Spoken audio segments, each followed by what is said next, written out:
Bismillahirrahmanirrahim. Assalamualaikum warahmatullahi wabarakatuh.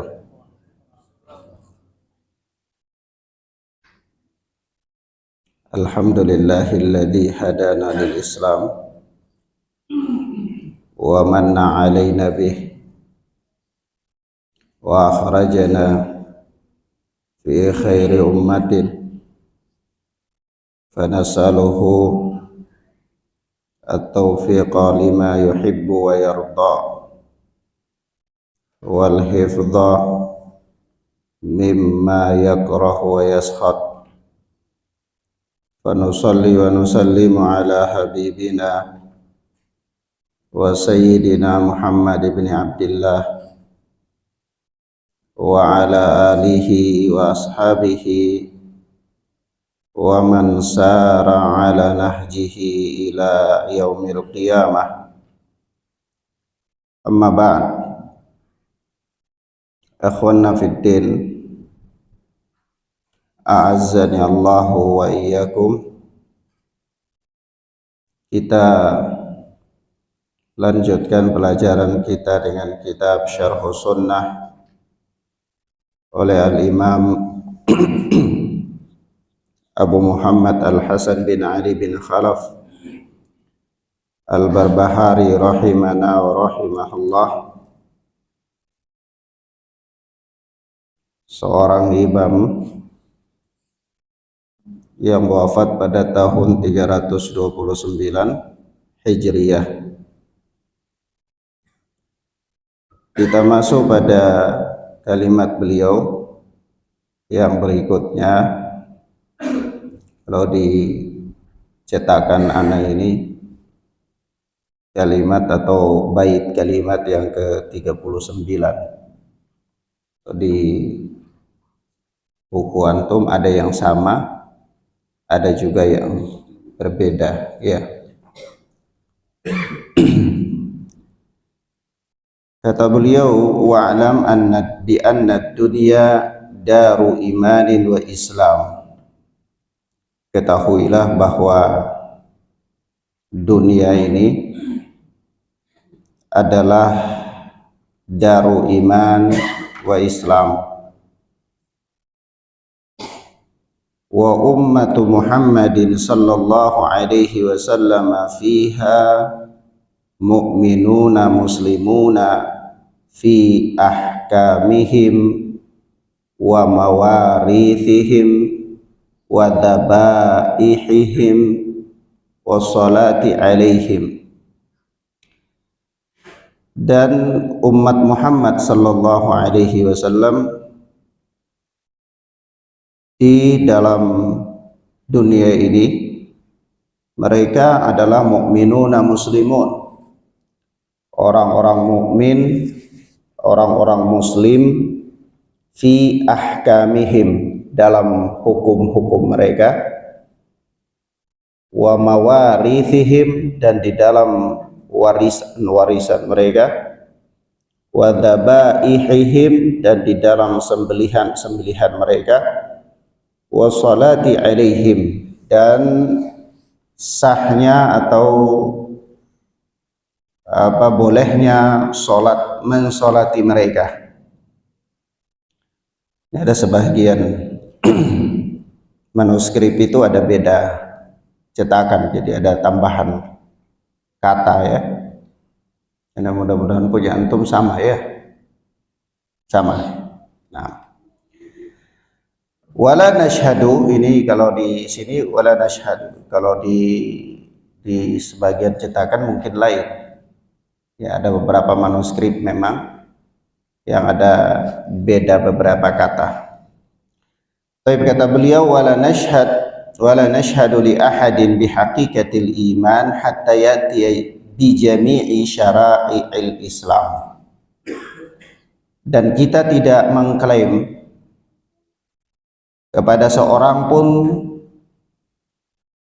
dengan iman secara hakiki sampai dia melakukan semua syariat Islam. fa in qassara fi syai'in min dzalika kana naqisal iman. Dan jika dia kurang dalam melakukan menunaikan kewajiban-kewajiban syariat, maka dia termasuk orang yang naqisal iman, kurang imannya. Hatta yatuba, sampai dia bertaubat kepada Allah. Kalau dalam sebagian cetakan itu dikatakan hatta yamuta, sampai dia mati. Ya, di sini dikatakan hatta yatuba. Wa alam anna imanahu ila Allah Ta'ala, ketahuilah bahwa keimanannya itu dikembalikan kepada Allah. Ya. Tamal iman atau naqisal iman, apakah sempurnanya imannya atau kurangnya iman. Ala kulli hal, kondisi keimanan seseorang itu hakikatnya dikembalikan kepada Allah Azza wa Jalla. Illa ma azhara laka min tadyi'i syara'i'il Islam, kecuali apabila nampak dengan jelas terhadap engkau bahwa orang itu mengabaikan ya syariat Islam. Baik. Akhwana fid din, azani Allah wa iyyakum, kita lihat beberapa kalimat dari ucapan Al-Imam Al-Barbahari rahimana wa rahimahullah. Yang pertama kata beliau, wa'lam anna ad-dunya dara imanin wa Islam. Ketahuilah bahwa dunia ini adalah negeri iman dan Islam, yakni darul amal, negeri tempat di mana manusia dituntut untuk menunaikan kewajiban-kewajiban mereka, untuk mereka beramal. Sebab itu para ulama mengatakan kepada kita bahwa dunia atau dalam kehidupan manusia itu dia mengalami 3 alam dalam kehidupan manusia. Secara garis besar, alam yang pertama adalah alam di mana dia itu hidup bertumbuh, itu di dalam alam rahim. Ya, dari kecil kemudian dia membesar sesuai dengan usianya dan seterusnya, dia bertumbuh di situ, berkembang. Tidak ada pembebanan syariat sampai kemudian dia berpindah dari alam ini ke alam dunia yang dikatakan darul amal, negeri di mana dia dituntut untuk beramal. Dari situ kemudian dia berpindah ke alam akhirat, yaitu kata para ulama darul jaza, negeri di mana manusia diberikan balasan pahala atas kebaikan-kebaikan yang dia lakukan dalam kehidupan dunia. Ini 3 alam yang dilalui oleh manusia. Maka Al-Imam Al-Barbahari berbicara kepada kita tentang kondisi hukum asal seorang muslim dalam kehidupan dunia, bahwa di dalam kehidupan dunia ini, negeri di mana manusia dituntut untuk beramal, maka umat Muhammad sallallahu alaihi wasallam itu pada asalnya, perhatikan, pada asalnya mereka adalah orang-orang mukmin, orang-orang muslim. Orang-orang mukmin, orang-orang muslim. Maksudnya apa? Ya maksudnya ketika seseorang dia mengikrarkan dirinya, mengikrarkan syahadat, dia mempersaksikan 2 kalimat syahadat, dan dia menampakkan dari dirinya pengamalan terhadap syariat Islam, yaitu terhadap rukun-rukun Islam, maka orang ini dikatakan sebagai seorang Islam, mukmin. Iya, mafhum ya? Tentang penamaan, apakah seseorang boleh dikatakan orang yang dia masih muslim tapi dia melakukan pelanggaran-pelanggaran syariat, atau mungkin terkadang dia terjatuh dalam dosa-dosa besar, apakah dia boleh dipanggil dengan nama mukmin ataukah hanya muslim saja? Nah, ini kemudian paham maksud saya. Misalnya orang Islam, seorang dia telah mengucapkan, mengikrarkan 2 kalimat syahadat, nampak dari dirinya pengamalan terhadap rukun Islam, namun dalam kondisi perjalanan hidup manusia pada umumnya, orang ini dia sering terjatuh dalam dosa-dosa besar, atau dia tenggelam dalam kemaksiatan-kemaksiatan yang kecil misalnya, dan kita saksikan, orang melihat itu, nampak dari dirinya, dohir. Maka orang seperti ini, apakah dia dipanggil dengan sebutan mukmin ataukah dia dipanggil dengan sebutan muslim? Mafhum? Baik.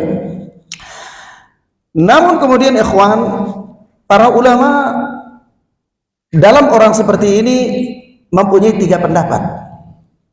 Pendapat yang pertama, dia dikatakan mukmin. Alasan mereka, Allah Subhanahu wa taala masih menamakan orang yang terjatuh dalam dosa besar dengan nama mukmin. Misalnya di dalam firman Allah Azza wa Jalla, wa in ta'ifatani minal mu'minina iqtatalu fa aslihu bainahuma. Apabila ada 2 kelompok dari kaum mukminin, mereka itu saling berperang, maka damaikanlah di antara mereka berdua. Syahidnya, berperang antara mukmin muslimin itu al-kabirah minal kabair, apa bukan? Dosa besar apa bukan? Dosa besar. 2 orang muslim saling berperang itu dosa besar apa bukan?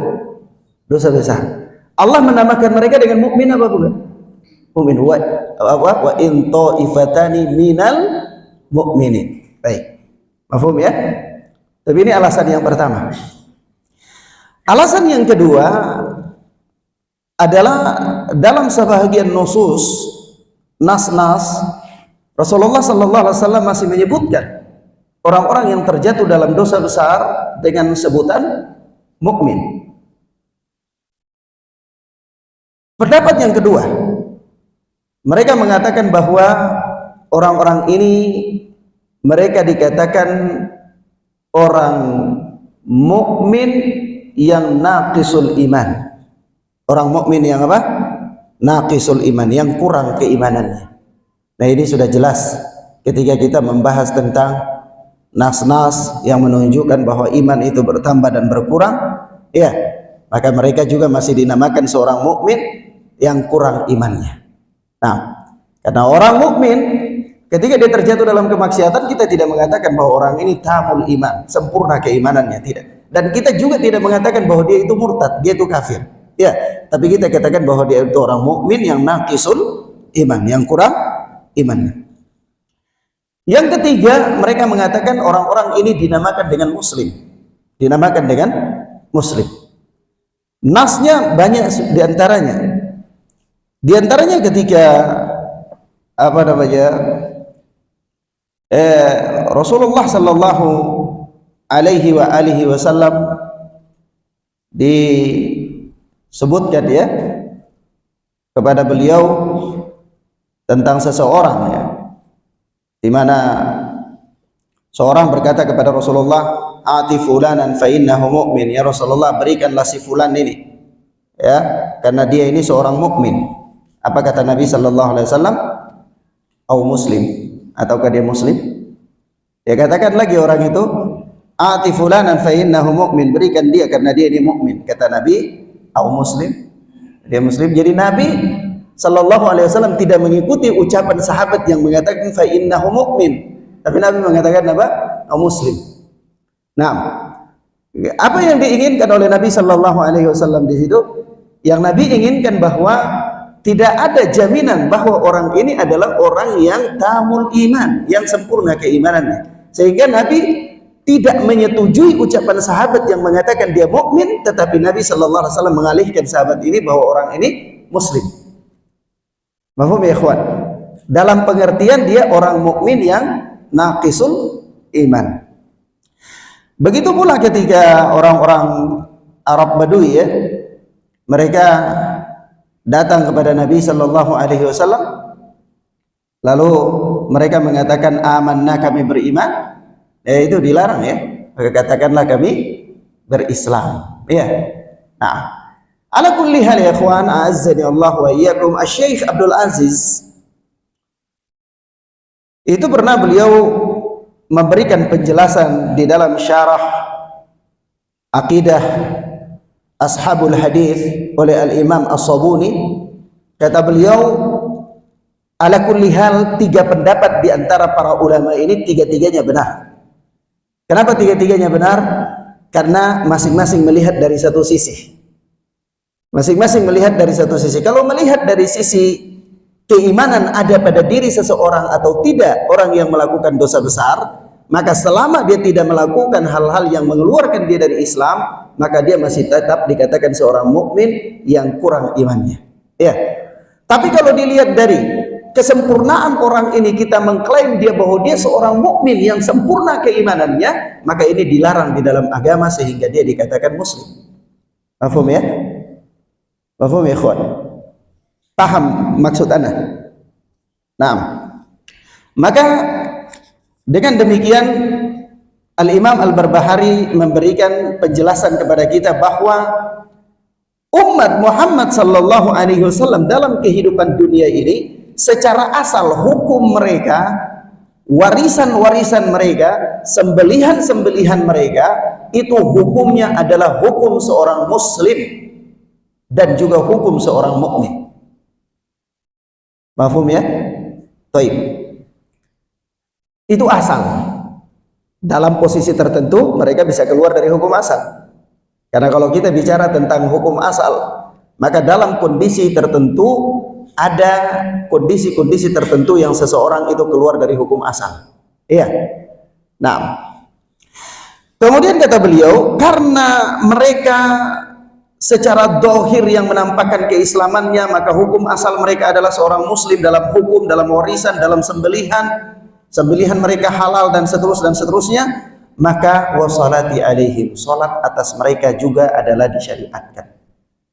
Jadi kalau ada seorang muslim yang dia meninggal, maka mensolatinya juga adalah perkara yang disyariatkan.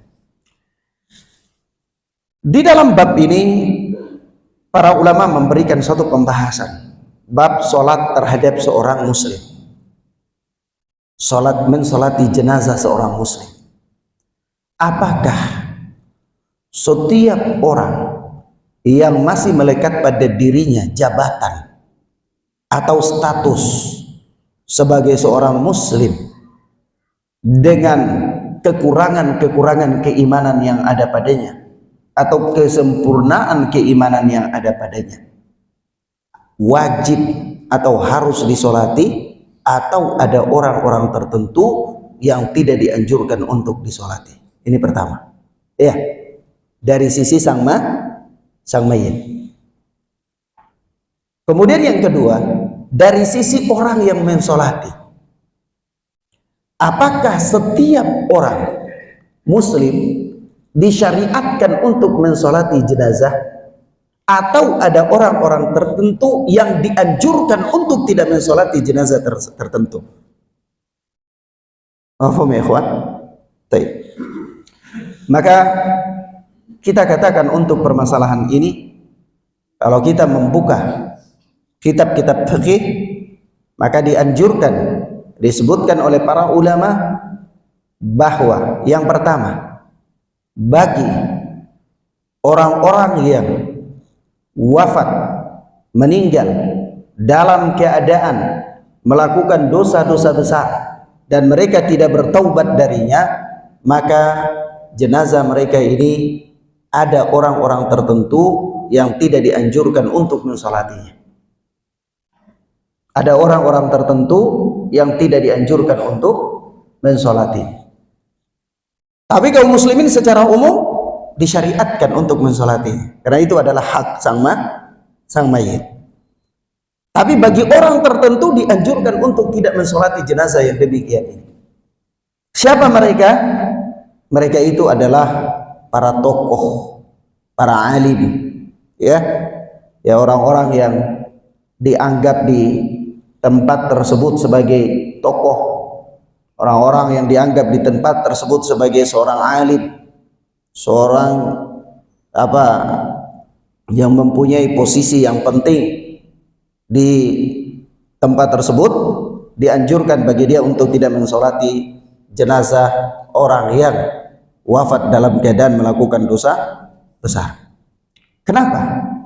Hikmahnya adalah sebagai ta'zir, sebagai hukuman, supaya orang-orang yang hidup itu takut berlarut-larut dalam melakukan dosa besar, sehingga kalau mereka wafat nanti tidak disolati oleh orang-orang alim. Ya, seperti apa? Seperti beberapa kali Rasulullah menolak untuk mensolati jenazah yang masih mempunyai hutang. Ya, mafhum ya ikhwan? Sampai diselesaikan hutangnya. Kemudian juga apa? Seperti orang yang dia mati bunuh diri misalnya, ya. Jadi ditolak untuk disolati jenazahnya oleh para tokoh sebagai hukuman, pelajaran agar orang yang hidup tidak terjatuh dalam permasalahan yang sama. Tapi kalau dikatakan hukum asal Ustadz, bagaimana kalau dia mensolatinya? Sah, mensolatinya sah. Dan memang disyariatkan untuk mensolati. Hanya saja di sini ada bab, ya, ada bab tertentu, yaitu memberikan pelajaran agar orang-orang itu tidak terjatuh dalam perbuatan yang demikian. Maka para tokoh ini dianjurkan untuk tidak mensolati jenazah tersebut. Ya, orang lain, dipersilahkan orang lain untuk mensolatinya. Ya, nah. Kemudian selanjutnya di sini ada bab ya, kawan. Orang muslim di negeri muslim itu sembelihan mereka asalnya adalah halal. Jadi kalau kita itu ada di wilayah muslim, kemudian kita makan kambing misalnya, tidak usah nyari tahu ini siapa yang potongnya di mana, tidak usah. Jadi kalau antum di Amerika misalnya, Amerika negeri muslim apa negeri kafir? Negeri kafir. Begitu antum makan kambing, antum makan ayam, perlu cari tahu apa enggak? Perlu, ya, perlu. Karena antum berada di negeri yang asalnya sembelihan mereka itu haram, ya. Kalau antum ada di negeri muslim yang asalnya sembelihan mereka itu halal, maka ketika antum makan tidak usah tanya, tidak usah apa? Tidak usah tanya. Kecuali ada karinah-karinah, ya, ada bukti-bukti tertentu yang memberikan indikasi kepada anda supaya sebagai sifat wara, kehati-hatian, mungkin anda bertanya, itulah bas. Kalau memang anda melihat ada qarinah, misalnya ini apa ya, bicara tentang ayam potong. Antum tahu ayam potong ini, misalnya ini ada kecurigaan, ini kayaknya ayam potong entah dari mana, atau siapa yang potong dan seterusnya, yang antum punya bukti-bukti karinah untuk mengarah ke sana, maka tidak ada masalah untuk antum memastikan kehalalannya, ya, hewan tersebut disembelih atau tidak disembelih, ya. Maka dari itu kita nasihati, ya, dan mudah-mudahan ya dengan berkembangnya dakwah ini juga menjadi perhatian penting, ya, di apa namanya, rumah-rumah potong itu bagi apa tempat-tempat penyembelihan ayam potong, karena sangat mengkhawatirkan di sana. Kalau kita lihat apa, saya pernah bertanya kepada seorang teman, ya, di apa pegawai balai POM, ya, pemeriksaan obat dan makanan itu. Saya pernah bertanya kepada dia tentang sistem apa rumah potong, sistem rumah potong, bahwa di rumah potong itu dibuat sedemikian rupa dengan alat listrik, terus ayam itu digantung, kemudian disetel sedemikian, pisaunya itu tepat di lehernya. Nah, di tengah-tengah itu ada kolam yang dikasih air panas. Nah, begitu di apa tekan saklarnya, maka dia terputar. Dan dia terputar itu pada pisau-pisau yang apa sudah disiapkan. Begitu tersembeli semua terkena, begitu langsung dilepaskan ke dalam air yang panas di kolam itu. Nah, bagaimana hukumnya ini? Bagaimana hukumnya? Maka akhwana fid din azani Allah wa iyyakum, kita katakan ini paling kurang sekali bagi orang yang paling kurang sekali hukumnya ini syubhat. Namun bagi ana ini hukumnya haram.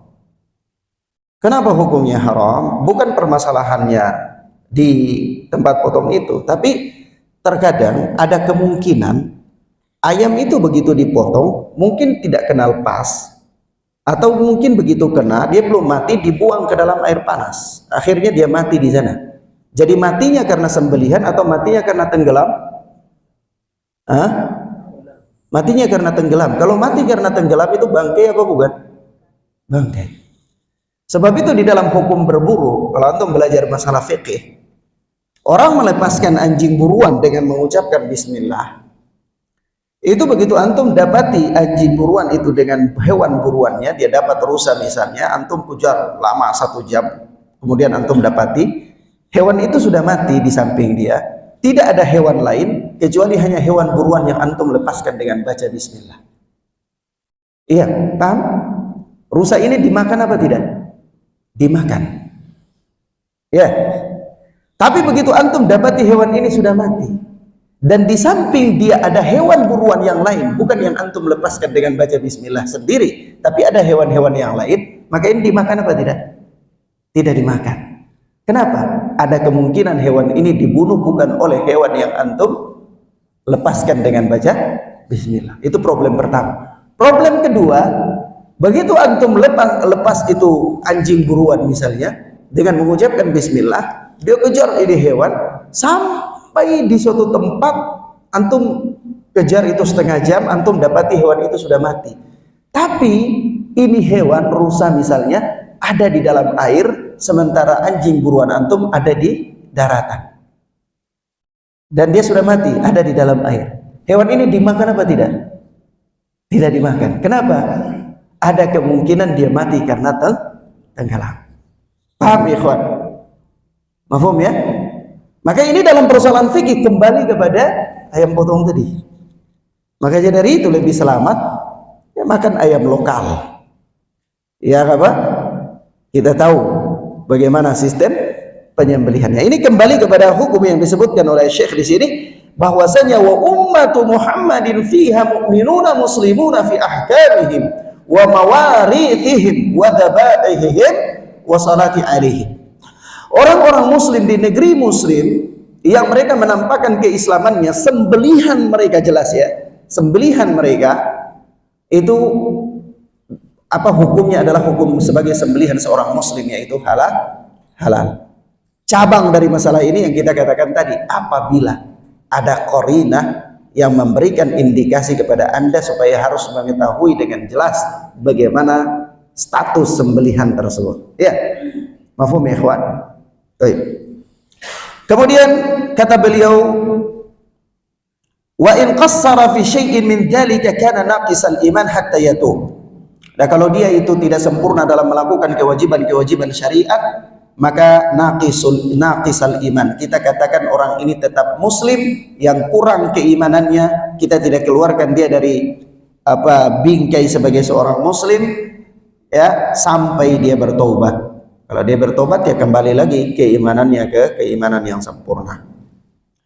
Maka kemudian kata beliau di sini, wa'lam anna imanahu ilallah wala nashhad li ahadin bihaqiqatil iman hatta yatiya bi jami'i syara'i'il Islam. Ini satu poin penting. Kita tidak mempersaksikan di sini la nashhad apa la nashhadu. Siapa yang belajar nahwu? Siapa yang belajar nahwu? Huruf la di sini la apa? La nafyul apa la nahyu? La nafi apa la nahi? La larangan. Kalau la nafi berarti antum bacanya bagaimana? La nashhadu. Kalau la nahi, la nashhad. Nah, luar biasa ini Syibawai, ini murid-murid Syibawai. Ya. Tuh. Nah, kita lihat di sini wala nashhad, dan kita wala nashhadu, Kita tidak mempersaksikan, di sini nafi lebih tepat ya. Walaupun mungkin ada sebahagian pentahqiq itu dia memberikan di sini larangan, sehingga la nashhad, ya ini tidak boleh bagi kita ya. Ini nafiu yang lebih tepat. Wala nashhad li ahadin bihaqiqatil iman, yaitu kita tidak mempersaksikan kepada seorang pun tentang keimanan yang hakiki yang ada padanya sampai dia melaksanakan seluruh syariat Islam. Artinya tidak boleh mengklaim tentang sempurnanya keimanan seseorang, sama dengan tidak boleh mengklaim seseorang itu dengan neraka. Tidak boleh ya. Nah, sama dengan tidak boleh mengklaim seseorang itu kafir dan tidak boleh mengklaim seseorang itu surga, kecuali dengan nas-nas yang jelas yang menunjukkan kepada orang tersebut ya. Nah, tetapi bila mana tidak ada nas yang menunjukkan tentang orang tersebut, maka hukum asalnya tidak boleh. Kenapa? Karena kita tidak tahu di atas apa orang itu menutup kehidupannya. Hatta orang kafir sekalipun, ketika dia masih hidup, maka kita tidak boleh klaim bahwa orang ini menjadi ahli neraka. Tidak boleh. Karena kita tidak tahu dengan apa dia menutup kehidupannya. Bisa jadi sebelum dia wafat, dia bertobat, dia jadi Islam, dia meninggal. Bisa jadi. Ya, kecuali memang orang-orang yang ditunjukkan oleh nas, misalnya dia mati dalam keadaan kafir, ya, atau orang-orang yang ditunjukkan sebagai ahli surga ketika dia masih hidup, misalnya di antara 10 orang sahabat yang diberikan jaminan kabar gembira dengan surga ya, dan seterusnya. Tetapi bila mana tidak ada nas dalam hal itu, maka kita tidak boleh mengklaim. Barang siapa yang mengklaim, itu dia mendahului Allah Subhanahu wa ta'ala. Sama dengan ada 2 orang ya. Ada 2 orang, yang satu itu dia alim, yang satu ini dia pelaku maksiat. Maka yang ahli ibadah ini nasihati saudaranya ini, nasihat, tidak mau juga sadar, sampai akhirnya suatu ketika dia katakan, demi Allah ya, engkau ini tidak akan selamatkan oleh Allah Azza wa Jalla. Maka begitu mereka meninggal, ya ditanya, siapakah yang berani ya mendahuluiku ya dalam mengambil hakku, kata Allah Azza wa Jalla. Mana orang yang dia bersumpah atas namaku untuk mendahului ketetapanku ini, masukkan dia ke dalam neraka, dan orang ini dimasukkan ke dalam surganya Allah Azza wa Jalla. Maka dari itu, ini satu manhaj yang paling inti sekali ya, satu prinsip yang paling agung di antara prinsip ahlu sunnati wal jamaah as-salafiyun, yaitu mereka menahan lisan-lisan mereka dari mendahului Allah Subhanahu wa ta'ala dalam menetapkan hukum-hukum khusus kepada pribadi-pribadi tertentu ya. Nah, jadi kalau misalnya ahlu sunnati wal jamaah bicara secara umum tentang hukum orang-orang yang melakukan pelanggaran, itu secara umum. Ahlu sunnah wal jamaah as-salafiyun tidak pernah menjustis pribadi tertentu, tidak pernah, kecuali dengan nas. Kecuali dengan nas. Maka kalau ahlu sunnah bicara tentang kekufuran, ancaman bagi orang-orang yang melakukan kekafiran, ancaman bagi orang-orang yang terjatuh di dalam dosa besar, ancaman bagi orang-orang yang melakukan syirik akbar, bahwa mereka itu diancam dengan neraka dan itu ahlu sunnah tidak menjustis pribadi, tetapi ahlu sunnah bicara dalam konsep umum. Maka sangat keliru sekali kalau ada orang yang mengatakan bahwa itu salafiyun, itu seolah-olah surga punya mereka. Kita katakan tidak. Bahkan kita diajarkan dalam kitab-kitab akidah untuk tidak mengklaim seseorang itu dengan kesempurnaan iman. Kesempurnaan iman saja tidak boleh. Iya, apalagi sampai mengklaim seseorang dengan surga. Kita tidak demikian. Dan begitu pula ahlu sunnati wal jamaah di dalam kitab-kitab akidah kita dilarang untuk mengeluarkan seseorang dari bingkai Islam kecuali dengan nas.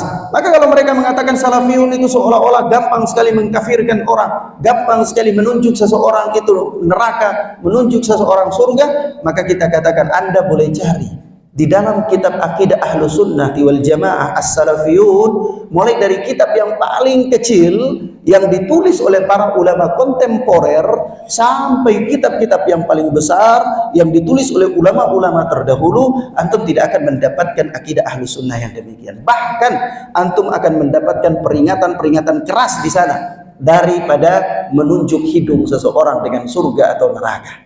Ya, mafhum ya ikhwan?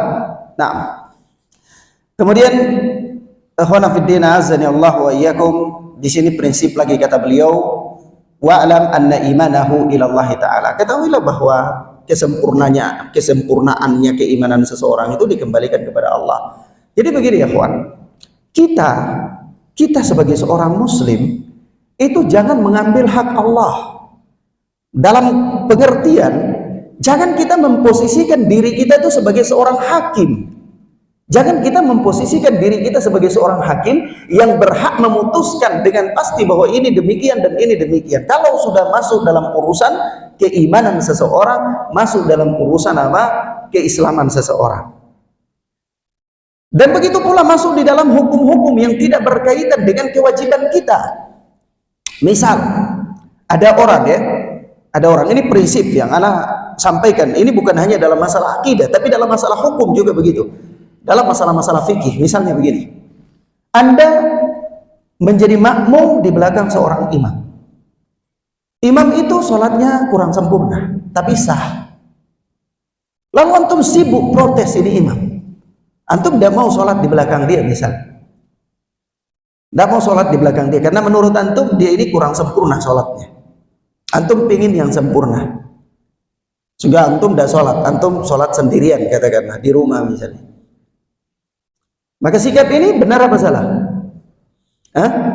Sikap ini salah. Kenapa? Ya karena tidak sempurnanya sholat imam itu hukum urusan dia dengan Allah Azza wa Jalla. Urusan antum apa? Hadiri sholat berjamaah selama tidak ada hal-hal yang membatalkan sholat itu. Iya, itu kewajiban antum.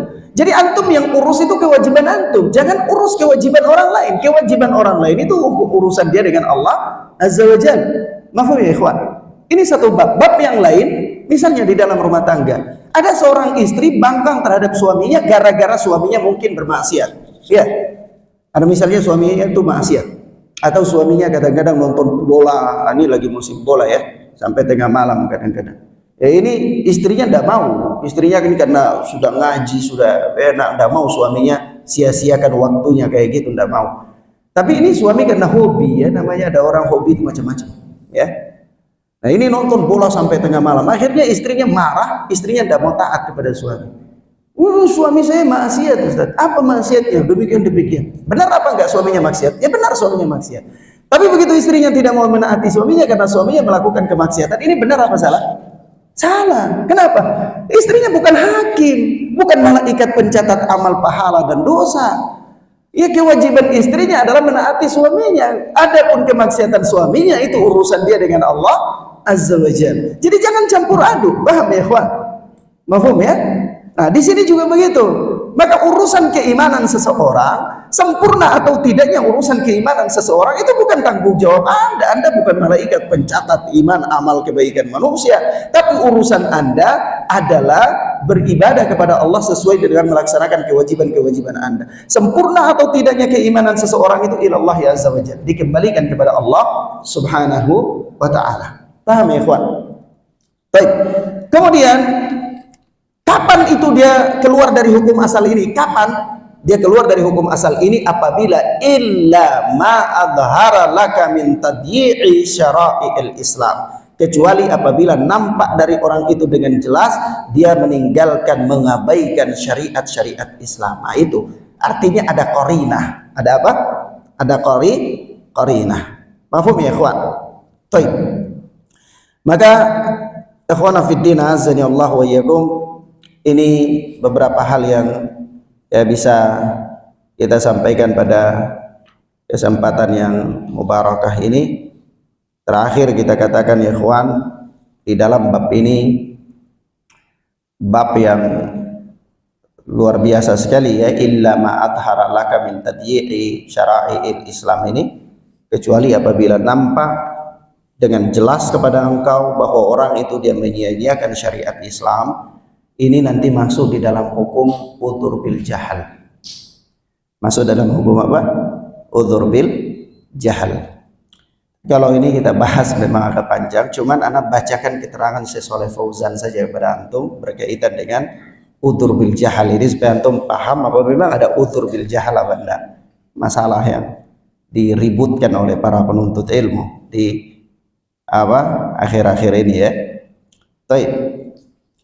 Kemudian kata Syekh Shalih Fauzan ketika menjelaskan ya ucapan Al-Imam Al-Barbahari ini, yaitu ucapan mana, kecuali apabila nampak kepada engkau dengan jelas bahwa dia ini mengabaikan syariat Islam. Kata beliau, illa idza takaba naqidan min nawaqidil Islam, kecuali apabila engkau melihat yang nampak dia mengabaikan syariat ini, maksudnya dia melakukan pembatal-pembatal keislaman. Jadi kalau misalnya ada orang dia menyanyiakan syariat misalnya, tapi itu bukan dalam bingkai pembatal keislaman, maka terjadi hukum apa tidak kepada dia? Tidak, dia tetap hukum asalnya seorang mukmin. Kecuali apabila dia melakukan pembatal keislaman. Ada ucapan selanjutnya, kata beliau, wa minha tarku syara'i'il Islam wa anta tahkumu alaihi birriddah, kecuali dan diantaranya dia meninggalkan syariat Islam itu, maka dalam posisi tersebut dia dihukumi riddah.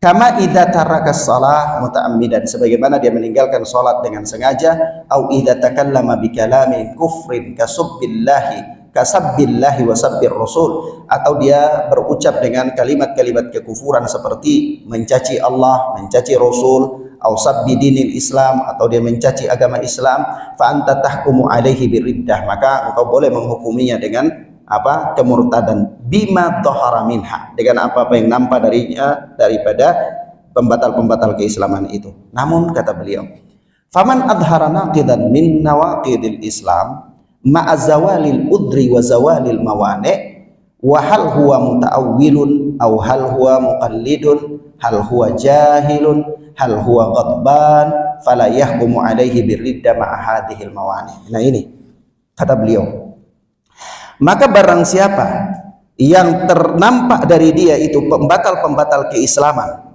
ya, ma'azawalil udri wa zawalil mawani, ya, dengan hilangnya udur dan hilangnya penghalang-penghalang. Penghalang itu adalah hal huwa muta'awil, apakah dia orang yang mentawil, hal huwa muqallidun, ataukah dia itu muqallid, mengikuti saja, hal huwa jahil, ataukah dia itu jahil, hal huwa ghadban, ataukah dia melakukan pembatal keislaman itu hilang dari dia waktu itu dalam keadaan bukan marah, bukan maksudnya, maka itu dihukumi. Tapi kalau dia melakukan pembatal keislaman itu ada penghalangnya, ada udurnya itu tidak hilang, fala yahkum alaihi biriddah, maka dia tidak boleh dihukumi murtad. Ini berarti ada udur bil jahl apa tidak? Ada udur bil jahl. Tadi ini kaidah yang mu'tabar. Kaidah yang apa? Mu'tabar. Ya ikhwan. Nah, jadi vonis kepada tunjuk hidung seseorang itu harus melalui dua kaidah. Kaidah yang pertama hilangnya udur dan hilangnya penghalang. Ya. Apabila orang itu walaupun sudah melakukan pembatal keislaman, kata Syekh di sini, melakukan pembatal keislaman, bukan hanya melakukan dosa-dosa besar biasa, ya, melakukan pembatal keislaman, kecuali yang maklumun minad dini bid darurah, ya, kecuali perkara yang diketahui secara pasti dalam agama, hal-hal yang darurah, ya. Tetapi kalau hal-hal yang lain daripada itu, hatta pembatal keislaman, untuk menunjuk hidung itu harus menyingkirkan dari dia dua hal. Pertama, menyingkirkan udurnya, yang kedua menyingkirkan penghalangnya. Apabila masih ada penghalang, apabila masih ada udur, maka kata Syekh apa? Fala yuhkamu alaihi biridda, orang itu tidak dihukumi dengan murtad. Ya. Mafhum ya? Misalnya orang itu kata Syekh di sini di antara penghalang itu adalah barangkali dia muqallid, hanya ikut-ikutan, enggak paham, atau dia jahil, atau apa? Dia orang yang punya takwil, dia tahu ini tapi dia takwilkan ke tempat lain. Dia punya takwil yang syar'i. Paham ya? Punya penafsiran yang syar'i. Lalu dia melakukan perkara nawaqidul Islam itu. Dalam kondisi dia punya takwil, paham ya? Takwil yang boleh gitu loh, takwil yang boleh. Maka orang ini tidak dihukumi apa? Riddah, tidak dihukumi murtad. Ala kulli hal, ya, pembahasannya ana katakan bahwasanya udzur bil jahli itu perkara yang masyruh dan perkara yang muktabar di kalangan para ulama ahlus sunnah.